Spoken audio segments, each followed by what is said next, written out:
It's September 8th in the year of 9 AD. You're in the thick forests of Lower Saxony and you're advancing with your legion under the command of Publius Victulius Varus. There's an eerie stillness out there in the woods. The fog and damp soaks everything. You're cold and miserable, and you're far from home. Still, you're part of the all-conquering Roman army. You're well-trained, you're fighting fit, and you know exactly what you're doing. If an attack comes, you'll form your well-honed battle lines just like you've been trained to, and then you'll show those uncivilized hordes how a Roman army does things. But that's going to be pretty difficult in this kind of terrain. Your column is stretched dangerously thin, extending 10 miles back through the maze of the forest. The spruce and pine trees on each side means there's no space for any kind of strategic formation, and plenty of cover for a would-be attacker.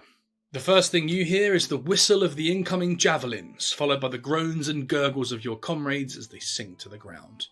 Then it's the whoop of the warriors emerging from the trees as their Bructeri soldiers launch their assault. The attack lasts only a few minutes. As quickly as they come, the Bructeri are gone, melting back into the forests they know like the backs of their rugged Germanic hands. Up and down the line, your comrades are shaken but relieved. Casualties are light and your forces are still intact. But the Battle of the Teutoburg Forest is just beginning. There'll be more attacks, and over the next 2 days, 3 Roman legions will be lost, as around 20,000 men are cut to pieces by a highly mobile and ruthlessly cunning enemy. But this doesn't matter to you anyway. You were struck in the neck by a javelin in that first assault. As Bructeri and Roman clashed in that opening skirmish, you were busy bleeding to death in the mud with a hole in your windpipe. Light casualties does not mean no casualties. Unlucky for you. Roman armies might have been impressive, maybe they were even centuries ahead of some of their adversaries, but that didn't stop them from getting a good hiding from time to time.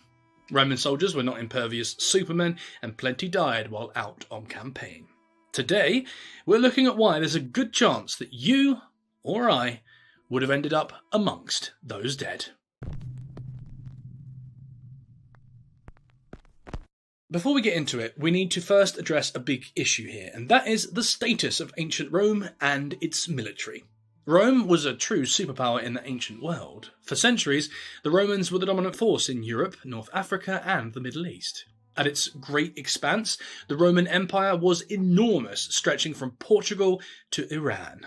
The Egyptian city of Alexandria is believed to have been the first in the world to reach a population of 1 million, but Rome wasn't far behind. In fact, Rome quickly surpassed Alexandria and may have had as many as 1.7 million inhabitants at its height. The success of the Roman Empire was based on many different factors, and for the purposes of this video, we're focusing on just one of those factors: the Roman military. Rome was a military juggernaut. They fought a lot of wars over the centuries, and typically it was the Romans who had the superior tactics and weaponry. This is why you'll find Roman temples in places like Garni in Armenia and Roman forts in Perthshire, Scotland. Roman military might helped to spread Roman influence far and wide. So, if their armies were so good at what they did, then surely, if you were going to join an army that wasn't going to get you killed, this was the one. Maybe. But the idea that these armies were made up of shiny armoured supermen who battled grunting barbarians and conquered all before them is often simply not true. The Romans weren't the only effective military forces of their age. Tribes like the Cimbri, the Teutons, and the Angrivari could, and did, do serious damage to Roman forces.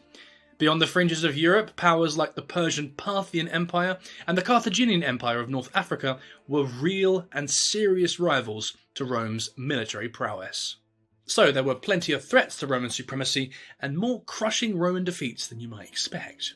The most famous of these defeats came at Cannae and then at the Teutoburg Forest. At Cannae on the Italian peninsula in 2016, the Carthaginians out-strategized the strategists and massacred anywhere from 48,000 to 70,000 Romans. At the Teutoburg Forest in modern Saxony in 9 AD, a coalition of Germanic tribes used guerrilla tactics and espionage to isolate and slaughter a large Roman contingent. As many as 20,000 legionaries